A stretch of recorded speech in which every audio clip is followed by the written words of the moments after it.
तो लोग कहते हैं हुसैन हक पर होते तो अल्लाह की मदद शामिल हाल क्यों ना होती।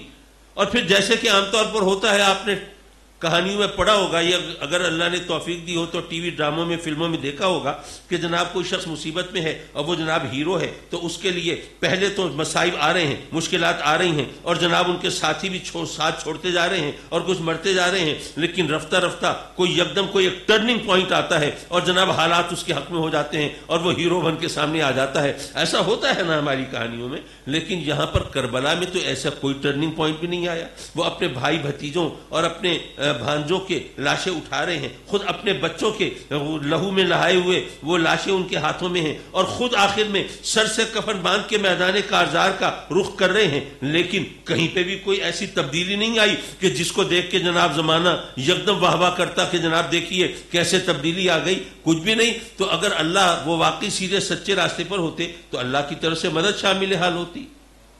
उन बेचारों को, इतराज करने वालों को यह भी नहीं पता कि मदद कहते किसे हैं।